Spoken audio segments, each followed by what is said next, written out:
And welcome once again to another edition of Footnotes. Pastor Mark here. Today I am joined via the phone with Steve Canfield, Director of the Blue Team, evangelist with Life Action Ministries, and the man who is going to be coming in just a few weeks to be with us at Broadway for our Life Action Summit Conference.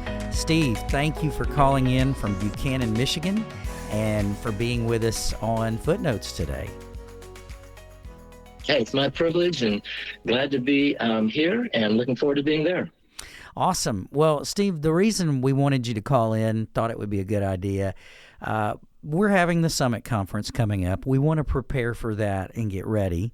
But in all honesty, and you and I have talked about this privately, there's a lot of people who mean well, but you know this as well as I know it. The pastor always gets all the negative, you know, and so people have been gracious, they've been kind, but they've said, now why are we doing this again? And are you sure this is a good idea? And shouldn't we go back to Egypt where we had leeks and melons and life was a little bit easier? And this is typically kind of what a pastor always gets. I can completely understand how Moses, I'm not Moses, nowhere near Moses, but I can understand how Moses felt in the wilderness when people would constantly question, you sure about this? And why did y'all think this was a good idea? Why are we going to have them back? That's a whole lot of time. You know, we don't know if we have all the time. So to kind of answer the concerns, we thought, well, look, let's get Steve and let's just tell him these are concerns people have. Let's try to answer them and build excitement for hopefully what God is going to do. So, Steve, three questions. Go ahead. I normally ask churches when I go, and how many of you think your pastor's crazy for having these meetings? And usually most people raise their hand. Then I say, how many of you think it was crazy before that? So I'm not sure it's just the meetings that are causing their perspective on you. So yeah, sorry, you know, go ahead. You're right. And there's probably some that are like, can we go back to Tim? Because things were easier under Tim. So I'd really like to go back to that. And some of them, I mean, they'd probably gladly throw Tim and I under the bus if we could resurrect Brother Bobby. So can we go back to that? And anyway, it was always better. It was always better. But anyway, here we are. So three questions we're going to ask today. Why are we doing Life Action again when we did it just a year ago? Number two, what's going to be different this time around? So help people just understand it is different. Is it going to be the same messages over? If we saved our notes, are we in trouble? And thirdly, what do we expect God to do in a longer period of time that the summit provides? So let's take those three questions and frame our conversation. So number one, Steve, how would you answer this? Why are you doing Life Action again? We just did it a year ago. Yeah, I think there's a couple things. I think one, we're all at different seasons of life. My first exposure to Broadway Baptist was in 1975, and probably most of the people listening weren't born then. And as a result of that, my life was very different, and my needs were very different the first time we were there. In fact, Brother Bobby shared with our team at that time a message on the Holy Spirit, which was life-transforming for me. And so my roots of my spiritual development are tied to Broadway. Over the years, we've been able to come back different times, and we're all at different seasons. Where I'm at in my life is vastly different from them, and where people that have heard truths that are basic revival truths, there's all different seasons, and we're facing different situations. We hear things differently because of the different perspective that they're in. I was at a conference years ago with John MacArthur, and he was thinking about leaving his church. He said, I preached through the Bible a couple times in my whole church, and I just said, God, you don't need to you go someplace else and start over again. And so God took him to 2 Peter 1, and there's three times there in the middle of the chapter where he says, I'm here to remind people of these things. I'm here by way of reminder to put them in remembrance. And he said, God just showed me people don't learn things by hearing them one time. And so we need repetition, and we need to talk about those things during different seasons of life.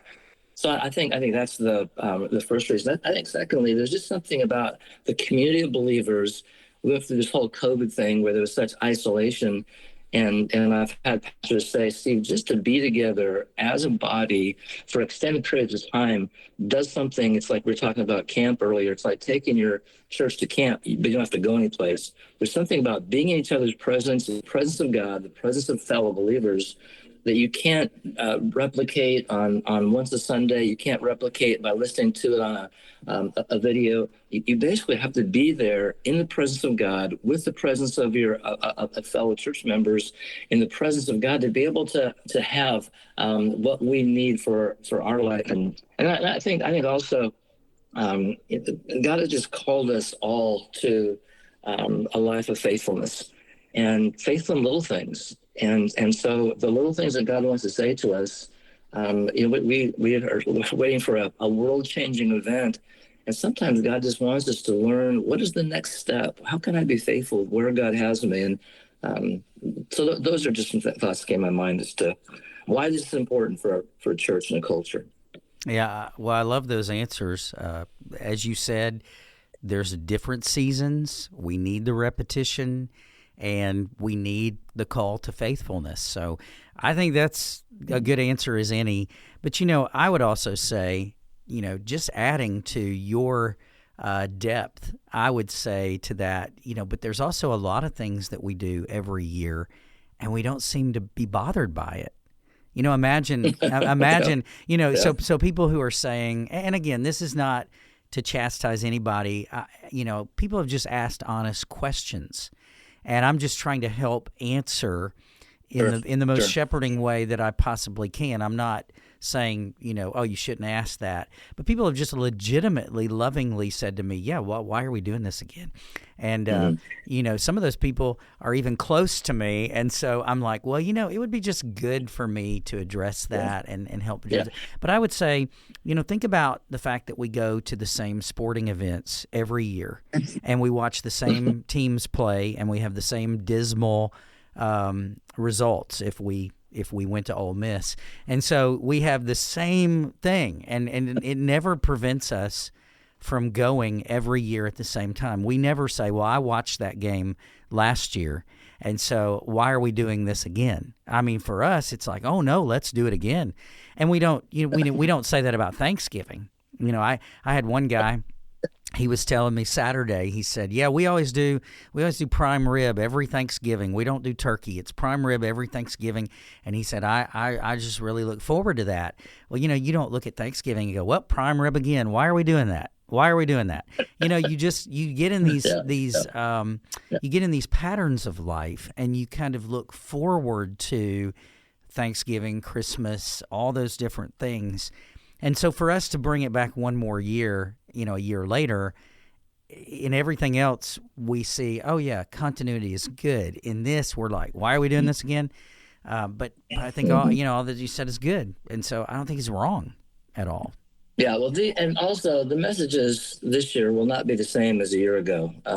What the purpose of the first 4-day we did last year was to kind of set the table for the longer event. So for those who have not ever been through a full life action event, that was just kind of the hors d'oeuvre as far as what we want to really walk through some things. And the fact is, it takes time. I found that the time plus truth equals transformation. And if we are willing to give God time to hear his truth, but what we say is, God, I got about 30 minutes here on Sunday morning. If you can't do it then that's tough. And sometimes it just takes some extended time in the presence of God. And it's also more not only what you're getting, but it's what you're not getting. When you give an extended time to God, you turn off the TV, you stop some of the activities you would normally do. So you're not putting in some things that the world is throwing at you. You're receiving some truth that you take to another level in your heart. And time plus truth equals transformation. And that's what we're looking forward to in those days. And it's about the week. It's only one more weeknight than last time. Yeah. You're just adding Thursday. So if they're saying, how can we do this for 8 days? It's really, it's 2 Sundays. They come to church anyway on Sunday. So you're really adding one more weeknight. And then, of course, Saturday, but that's not a school night. So that's so true. And, added to that, you give the time I mean, I would say of all the things we would plan in our schedule for the year, giving a week to just say, yes, it's going to cost us. It's going to cost us time. It's going to cost us, nightly homework that we're going to have to do at a later date in the evening. It's going to cost us opening our home and giving our cars, those sort of things. But is it worth the cost? Everything costs. Everything. And so is it worth the cost to be able to say, we need extended time with God because we're so rushed. And that's what I see in the culture that I'm called to shepherd. It's never ending. I mean, there is something all the time. And you can't point to anything and say, this is the fault. It just is what it is. I mean, I look at my life, the season I'm in right now, I have 4 kids that are going in 4 different directions every day of the week. And in addition to that, we have school, which is hard, and there's a lot of homework. And in addition to that, and all the extra stuff, and we only allow our kids to do one thing. So, people will say, well, you just got to tell your kids that they can't do everything. Well, we do. And we tell them one thing, but one thing is still going to take practice every day and game on Thursday night. And then, we still kind of have these responsibilities as pastor, and my wife's a teacher, and we kind of have the life of the school, everything going on. It just takes time. So it is a sacrifice, but could we give a week to say, God, we want you to work, and we want you to speak, and we want to stop. And of all things, don't we need that? That's what I would think. That's what I would think. Well, Steve, you kind of touched on this, but let's go to the second question. So the first question, why are we doing this again? I think you've said, look, here's some answers, here's some reasons. It's not unheard of to think of doing this again. Give the Lord time. Time plus truth. Let him work through that. Seasons of life, repetition, all those things are good. Secondly, though, let's answer this question. People who came to the Thirst Conference. Now, a lot of people may not understand this, and people have asked me these questions, so I want to just publicly address it on Footnotes. What a great venue to do it. So people have said, well, I thought we did all this last year, and I've tried to explain to them that what we did last year, it was planned intentionally as a 2-step system. So, what Life Action says is we want to come a year before, typically, and do what we call a Thirst Conference, which is 4 days. But then we would like to follow that up a year later with what we call the Summit Conference. So, Steve, kind of address that, and then let's talk about, and you've briefly mentioned it, but there's so much different in this second longer phase, because people are thinking, well, I've heard, the alligator sermon or whatever, I've heard the are you a porcupine or a pear or a prickle or whatever you are, they say, oh, I heard all that, and so, how would you respond to that? What's the difference, and why is it designed this way? Yeah, I think 4 years ago we kind of it's like putting your toe in the ocean and then jumping in.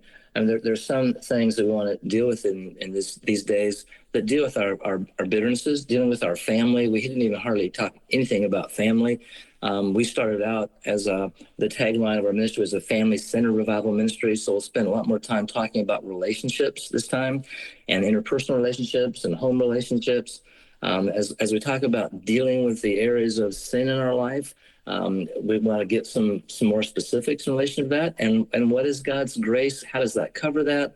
None of the things that we did 4 years ago we'll be doing again. Those were, again, separate. It's a separate conference. And for those that have been around Life Action for 10, 20, 40 years, whatever, they probably could give testimony to the depth with which God wants to work in the church. And sometimes we're just having people say, how could I give 8 days this? So we started this 4-day conference to kind of introduce some that had not been a part of a longer event.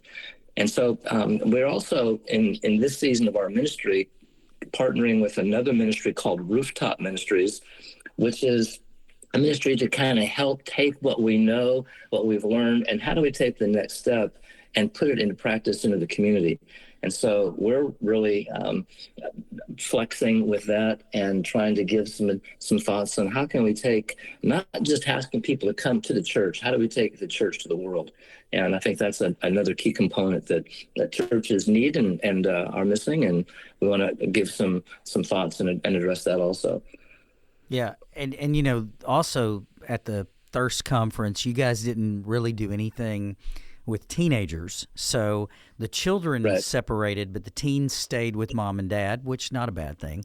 But you have curriculum designed for these teenagers and for the youth group each night. That's a difference, right? Right. They'll be meeting for the first half hour, and we'll be talking to the teens specifically with a teen revivalist, and then we have a family revivalist who was there last year, Jimmy Herklotz. We'll be spending time talking about marriages and relationships and personal relationships. And then we do all day on Saturday with the teens, not all day. In the morning on Saturday, we do a meeting with them to give them specifics. And then we do, Jimmy and I will be sharing on Saturday kind of a parenting thoughts and help and grandparenting. And we kind of cover the whole gamut with that. So it's a more all-inclusive program rather than just touching on a couple of things, which we had the time for last year. Yeah, and there is a evangelist to the teenagers, and one component that's going to come along with this whole week is that the ministry of our school, North Point Christian School, they have agreed to let you guys do their spiritual emphasis week. And the young man that's coming, what is his name? Well, the young man that's coming is Cameron Herklotz. He'll be doing the teens in the evening. During the school, we'll be doing kind of a combination with our team, myself, and trying to take some of these same things we're communicating to the adults and take it down to a teen level. But that's going to be kind of a team approach. It won't be just one specific person for the teens. Yeah, and I know Cameron, he came last year with the Blue Team. Really neat guy. Got to just briefly meet him.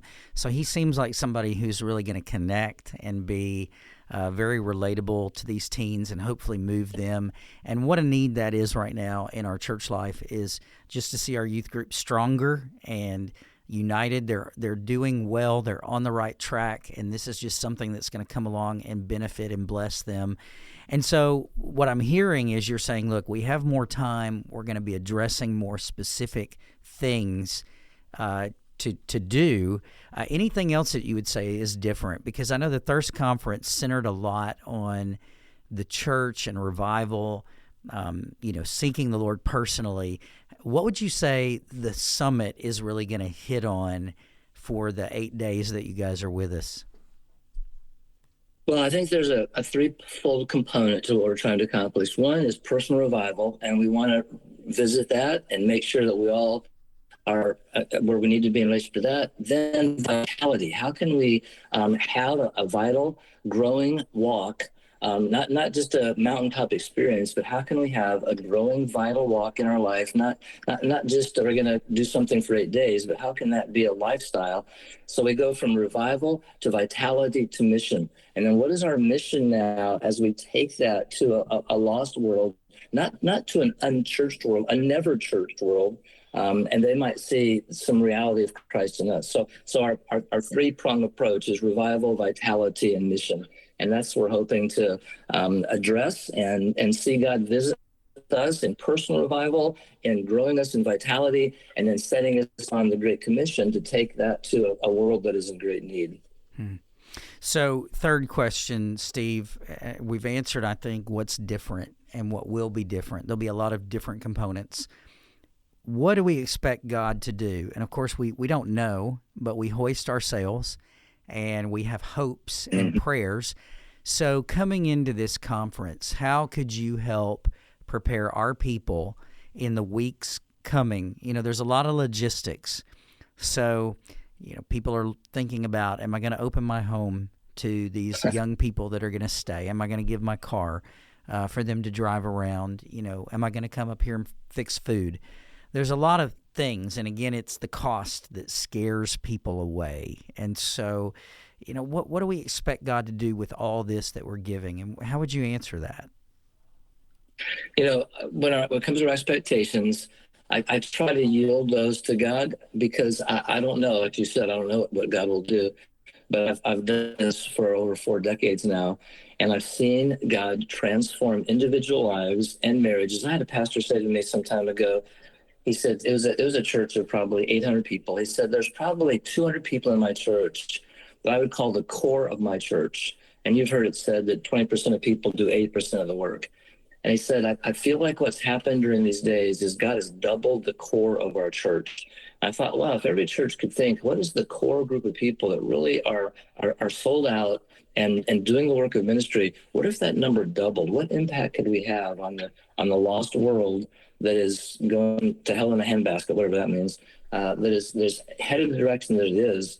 What would that look like? And so I think what God does in these days is he's going to encourage the core of the church, double the core of your church, and move some of the people that are peripheral into the core so we can have an impact and do what God has called us to do. What the mission of the church is not to stay inside the walls, but to take those truths to a world that is in desperate need and doesn't even know what those needs are or where those needs can get met. And so I expect God to do some great things, personally reviving the hearts of people, personally reviving homes and families. And what happens when that, as a corporate setting, takes place, the impact that has on the spirit of the church and on the community at large, that's only God knows what that will look like. But well said. I mean, you're right. And there's always barriers. I think about Colossians chapter 4, where the Apostle Paul basically says, look, there's barriers, roadblocks that have been in the way of my ministry, and I want you to pray for me. And he asked for prayer. If Paul would say that, we all should say that, saying, I have the devil against me. I'm trying to share the gospel. Please pray that I would make it clear as I ought to make it clear. And I think about that. What are the barriers to the ministry where I'm at, where we're at? And there's always barriers. If Paul had them, we have them. And I love what you said about the core, because the core, that's interesting. What is the core at Broadway? That's a question we've asked pastorally, because we see a new core that's excited. They're ready to learn. They want to serve. They want to minister. I'm praying that the barriers that are there, the Lord would break some of those, and we would see the core expand. I love that. Who are the core? Yeah. Let's say one more component that is different. We're bringing in an individual, do a special meeting on Tuesday for all the senior adults. And he has an incredible ministry to senior adults, giving them a vision for how they can maximize their life currently for the kingdom. And I'm really excited about him being able to share with a lot of my friends there at Broadway. That'd be on a Tuesday luncheon, so looking forward to that. And one other thing I would add too, Mark, is that the whole issue of prayer, obviously, prior to the summit, the importance of people just being in a posture to say, God, whatever you have to say to me, I am willing. If we start with that posture of openness and in prayer and asking God to do what only he can do, that is a win-win for individual lives and for the church. And your church has had probably as great or greater impact on my life and family through prayer because of Jerry and Susan Cherry and others that have prayed for us over the years. And there is a wealth of resource in your church in this area of prayer. And so I would encourage them to seek the Lord and ask for openness and transparency, and that all the hurdles of the culture and the hurdles of time and all those things would be set aside, and just say, God, I'm open to let you do whatever you want to do in me. And if we will start from that posture, it'll be life-changing. And, the sacrifice, because you guys are going to stay longer. There's a whole lot more involved on the logistics end. How could you encourage our people with that?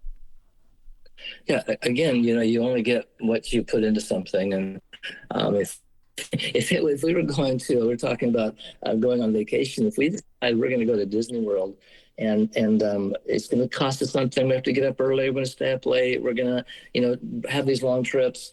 We would be in the car at 4 a.m. We wouldn't care how far it was. We wouldn't care how much it cost. We wouldn't care whether it was hot or cold or rainy or whatever, because we look at that and say, well, that's going to be a great thing for my life. And how much more should we look at spending some time as a community in the presence of God, and just say whatever sacrifices, whatever barriers there are, is irrelevant to the outcome of what God can do in my life and my family and my church.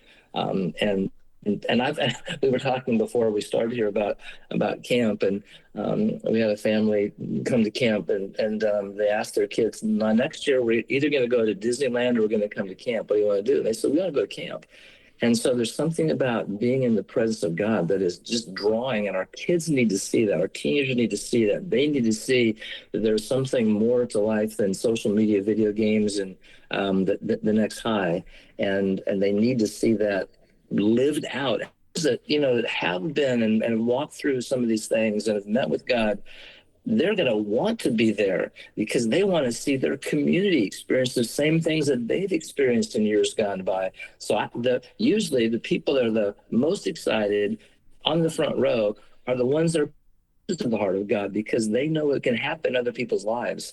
And so I would just encourage them for all of us, just to say, God, we are just an open slate. We're not going to give you direction or orders. We're going to sign our name at a blank sheet of paper and just say, God, you fill it in. And God can do some great things and have eternal consequence.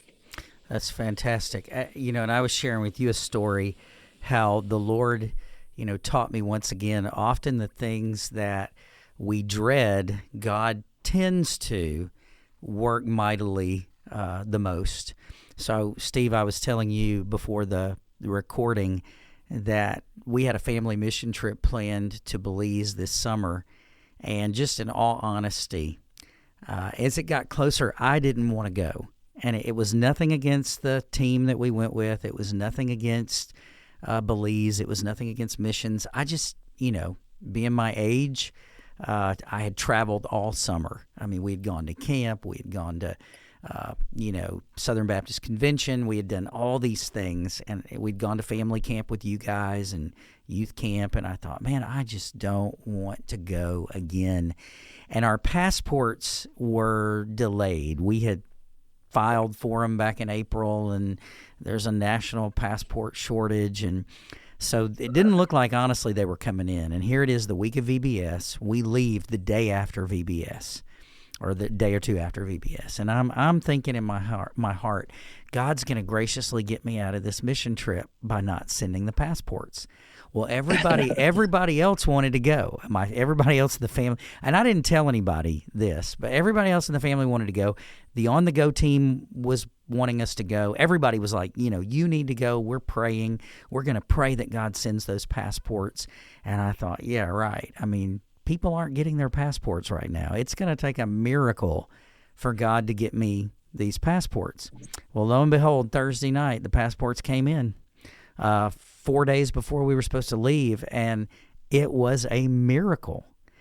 And I said, okay, God, obviously you've shown me up. You want us to go on this trip.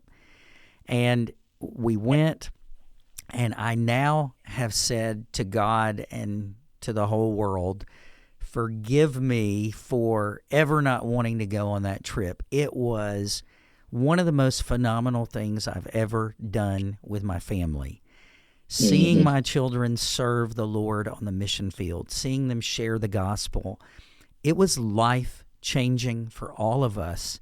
And I shudder to think what would have happened if my sinful, self-motivated heart would have gotten its way. And God would have said, okay, yeah, no passports. But God intended, no, you're going. You don't want to go, but your family needs to be there. And it turned out to be probably, no offense to family camp at Life Action, but probably the best thing we did all summer, the best thing we've done in 10 years, in 15 years as a family. It was just phenomenal, and God moved in our life. And I'm looking at the Belize thing, and I'm saying, okay, I'm hearing people who feel the same way about Life Action. And again, I'm not faulting them. I felt that way about Belize. You may feel that way about Life Action. Their heart is just like, look, you just don't understand how much homework we have. And man, brother, we have homework. I'm telling you, they need to pass a law on some of these teachers. But they overdo it. And then in addition to that, it's all the extra stuff. And people are just like, we're tired. How are we going to do this with our kids for a week? I mean, we did it for 4 days, but you're asking us to do it 2 Sundays, a whole week. And there's fear. There's that fear. And we say, I'm just tired. I'm going to come maybe once or twice, but I don't know that I'm going to do this whole thing. And this is spiritual warfare, Sure. because something really good may happen. And it's spiritual warfare. Would you agree? Yep. Yeah, for sure. Yeah, that's right. Yeah. Yeah, and it is. I mean, I would say certainly it is massive. It is sacrificial, and that's, yeah. Anytime you do something that's important, there's going to be sacrifices. That's for sure. So. And I was there with Belize, but I think those are the moments where God shows out the most, and I'm certainly praying that He shows out the most. And He says, there was a lot of just apathy leading up to this, but look at what I did. Look at how it was life transforming to your church. So that's what I'm praying for. That's great. Yep. Yeah. I agree. Looking forward to it. Yeah. All right. Well, brother, tell us really quick some specific things that we can pray for as we close our podcast.